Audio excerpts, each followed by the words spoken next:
Um, Tell us about your journey towards veganism. You mentioned that you were vegetarian 34 years ago. Yeah, I went, when I was in law school, I went uh, to visit a slaughterhouse. At the urging of somebody, I was involved when I was a young person, I was involved in efforts against the Vietnam War. I protested against the Vietnam War and whatnot. And it was then that I started hearing about nonviolence and about Gandhi. I learned about Gandhi through Martin Luther King, who talked about nonviolence, and I started learning about Gandhi. Interestingly, I started reading about Gandhi, and Gandhi talked about the influence that Jainism had on him in his thinking. And that's the first time, as I recall, that's the first time I had ever heard of Jainism, was reading about Gandhi and talking about the influence of Jainism on his thinking. And it was in that connection, because I began thinking, well, nonviolence really is the right way to go.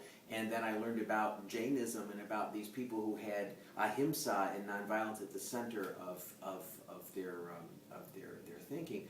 But it was in that connection that someone said to me, well, but you eat meat. And it was a person who was not a Jain, actually, who mentioned this to me. We were just talking about nonviolence, and she said, but how can you eat meat?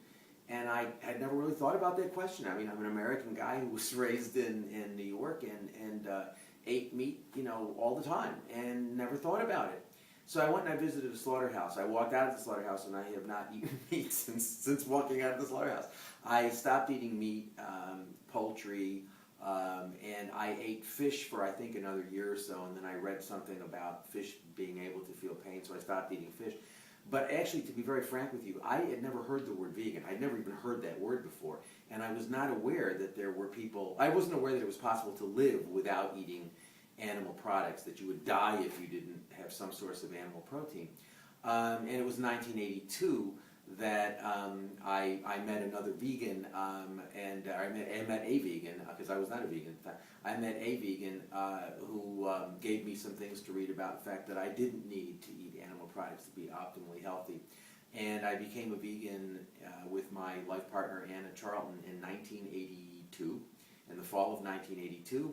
I have not had animal products since the fall of 1982. I stopped consuming them completely. I continued to wear, I had some leather shoes that I continued to wear because I thought it was wasteful to throw them away. But I wouldn't do that now. I wouldn't wear the leather. But at the time, it was 1982, and I was the only vegan I knew, other than the person who talked to us. And so I continued to wear leather and wool for a while, but then I stopped all of that. And so now I don't wear any leather, wool, or silk. I don't use any animal products in terms of things, toothpaste or shampoo or anything with animal products like that. Professor Francione, I noticed that you have on display here a poster about your book, Animals as Persons, Essays on the Abolition of Animal Exploitation. Cute picture of a dog here. And I wanted to ask you to explain more about the animal rights philosophy and how it connects to Jainism and veganism and your general understanding of human rights as well. Right. That's a complicated question. It sure is. Let me try to take it apart. My theory of animal rights is that if we recognize and accept that animals have moral status, then we cannot justify eating them, wearing them, or using them at all. And so for me, veganism is the unequivocal, non-negotiable moral baseline of the philosophy that I've articulated. I also, the approach, the abolitionist approach that I have developed over the past 20, 25 years, basically maintains that we ought to stop exploiting animals altogether, that it's not an issue of making the exploitation more humane. That really is not the right way of thinking about it. We can't justify it, so we ought to stop doing it. And just as we think in human rights issues, if we think something's wrong, if we say, well, child molesting is wrong, we don't have a campaign to have humane child molesting, we say, well, we shouldn't do it at all. And similarly with animal exploitation, if we realize we cannot justify it, which I believe we cannot, then we ought to stop it. And that's why I say veganism is for me the unequivocal, absolute, non-negotiable baseline. An important part of the abolitionist approach is nonviolence. I'm very, as a matter of fact, it is one of the primary tenets or foundational principles of my philosophy, is that we have to embrace nonviolence, which means that we don't consume animals. But it goes beyond that. It means we eliminate violence in action, but also in thinking and speaking, and that we reject all sorts of violence. Means we don't endorse war, and we reject all sorts of discrimination. I mean, we reject speciesism, where the notion that animals don't matter morally because of a different species, but we also have to reject racism, sexism, heterosexism, ableism, classism, all of those sorts of things. For the past, I don't know, maybe 10 or 12 years, Anna Charlton and I have been teaching a course here at Rutgers called The Rights of Humans and Non-Humans. And in that class, we talk about, the students read about racism, sexism, heterosexism, speciesism, and what we try to do is sort of show how, in all of these areas, humans have this wonderful ability to take a group of people, whether it's people of color, or women, or gay people, or whomever, and sort of segment them out, make them different, turn them into the other, and then justify all sorts of exploitation. And so what we do is we try to explore that and sort of see why that's really the wrong, the wrong direction in which to go. Do your students get it? Oh yeah, and it's interesting. Dr. Shaw, that I find that, first of all, we have huge enrollments in these classes. I mean, it's one of the most popular classes in the school, and a large number of students take it. And most of them, interestingly, these are people who have gone to really good undergraduate schools, and they're now in professional schools. So they're in their mid-20s.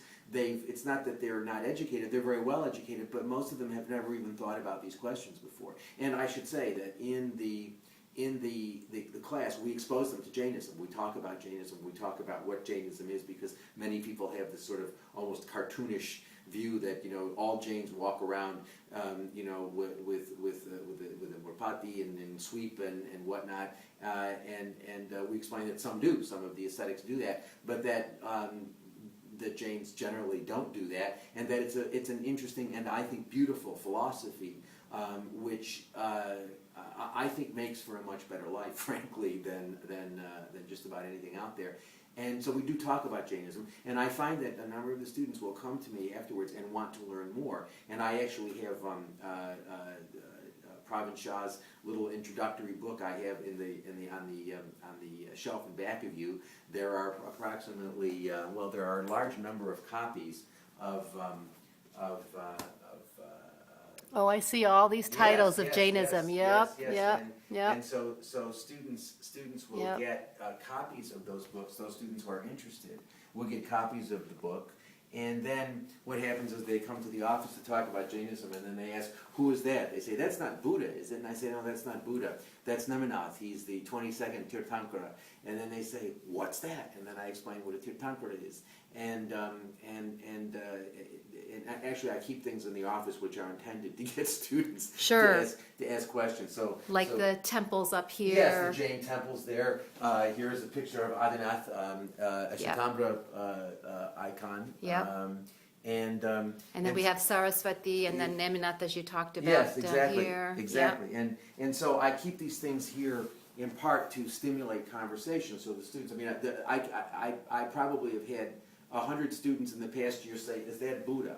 And I Yeah. say, no, that's not Buddha. And then, but they don't know anything about Jain Dharma. So I will explain what a Tirthankara is, and I will explain, the various Jain notions.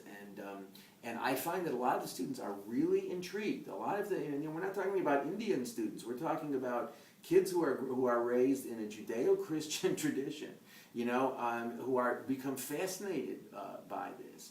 And we, as I said, we talk about it in class, and I think that I think that a lot of them are drawn to it. Look, we live in a violent world. There is no doubt about that. And violence is not the answer. You know, if violence was an answer for anything, we'd be living in the Garden of Eden right now, because the history of humankind is a history of violence. And it's not gotten any better. As a matter of fact, it just gets worse. Violence begets violence begets violence begets violence. It's a toxic, endless, malignant way of looking at the world.